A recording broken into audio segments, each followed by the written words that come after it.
बच्चों, इस वीडियो में हम दिशा ज्ञान से संबंधित क्वेश्चंस करेंगे, ठीक है।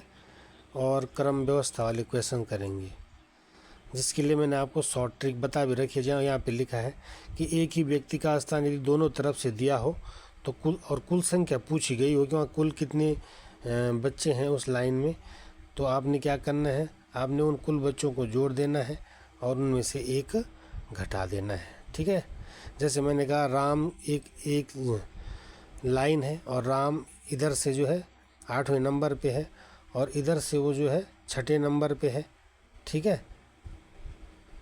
6ठे नंबर पे है, यहीं पे राम है, लेकिन आगे से उसका स्थान 8वां है, पीछे से उसका स्थान 6वां है, ठीक है। हाँ, और कुल संख्या पूछी गई हो तो कुल संख्या आप क्या करेंगे, 8 में 6 जोड़ेंगे और उनमें से एक घटा देंगे। 8 और 6 हो गया 14, 14 में से एक घटाएंगे 13, तो उसमें कुल कितने बच्चे होंगे, 13 बच्चे होंगे। इस तरह से करना है। चलो देखते हैं आगे क्या है। क्वेश्चन देखो 61 है, दिशा ज्ञान। आप उत्तर दिशा में, यदि आप उत्तर दिशा की ओर मुँह करके खड़े हैं तो उत्तर दिशा मैंने बताया था आपको, दिशा जो है मैप में किस तरह से होती है, ये होती है पूरब, पश्चिम, उत्तर, दक्षिण, ठीक है। यदि आप उत्तर दिशा की ओर मुँह करके खड़े हैं, यानी आप ऐसे मुँह करके खड़े हैं, ठीक है, और अपने दाहिने मुड़ दे तो आपका दाहिना इधर होगा, तो आप इधर मुड़ोगे, तो आपका मुंह किस दिशा की ओर होगा, तो मुंह इधर को होगा, यानी पूरब की ओर होगा। किधर होगा, पूरब की ओर, ठीक है। तो इसका आंसर आ जाएगा कितना, पूर्व, ईस्ट। सूर्य सुबह के समय किस दिशा में दिखाई देता है, अल्लाह, ये भी कोई क्वेश्चन है।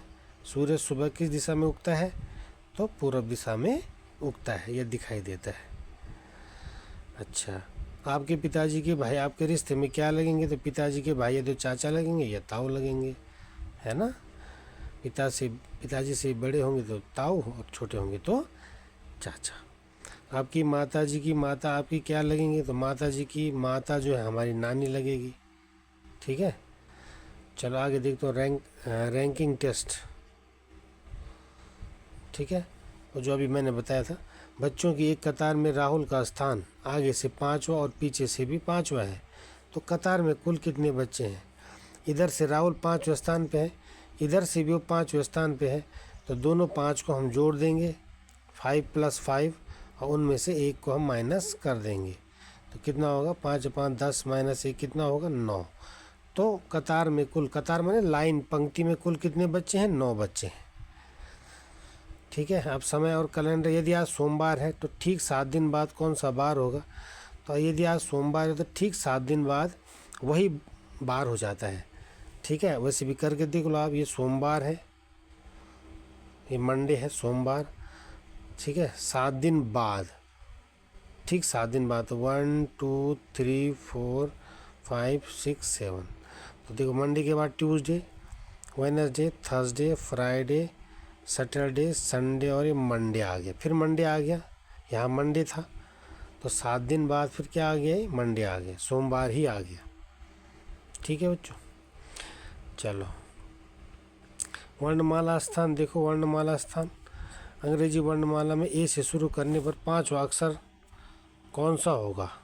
ए से शुरू करना यानी उसमें ए भी गिनना पड़ेगा, 1 2 3 4 5, तो 5वें स्थान पर ई होगा। ए से शुरू करना है तो ए भी आएगा, 1 2 3 4 5, तो 5वां अक्षर होगा ई।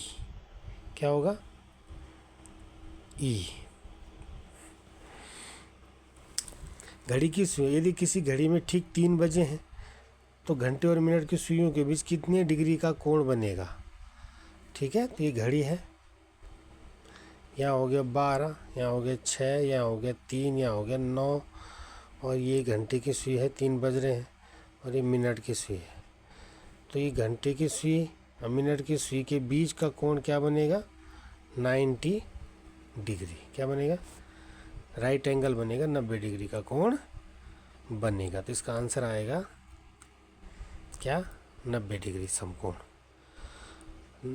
समकोण को राइट एंगल कहते हैं, इंग्लिश में क्या कहते हैं, राइट एंगल 90 डिग्री। ओके, चलो आगे चलते हैं। अब दिमागी पहेली, तार्किक क्षमता। एक पेड़ पर 5 पक्षी बैठे थे। एक शिकारी ने बंदूक से गोली चलाई और एक पक्षी मरकर नीचे गिर गया। अब पेड़ पर कितने पक्षी बचे? तो मारा तो उसने एक पक्षी, लेकिन गोली की आवाज़ सुन करके सारे पक्षी, जो बचे हुए पक्षी थे, वो उड़ जाएंगे। ठीक है, तो ये आपके प्रैक्टिकल नॉलेज पे आधारित क्वेश्चन है, आपका प्रैक्टिकल नॉलेज जानने के लिए। तो पेड़ पर कितने पक्षी बचेंगे? एक भी नहीं बचेगा, क्योंकि बाकी पक्षी गोली की आवाज़ सुन के मतलब डर करके उड़ जाएंगे। अगला है ज्यामितीय तर्क, ज्योमेट्रिकल रीजनिंग का। एक त्रिभुज में कुल कितनी भुजाएं और कितने कोण होते हैं? लो, तो त्रिभुज आप जानते हैं 3 भुजाएं होती हैं, और जब 3 भुजाएं हैं तो 3 ही कोण भी होते हैं। तो 3 भुजाएं और 3 कोने होंगे। ठीक है, चलो बच्चों, अगले वीडियो में हम करेंगे हिंदी व्याकरण के क्वेश्चंस। इसमें इतना ही रखते हैं। ओके।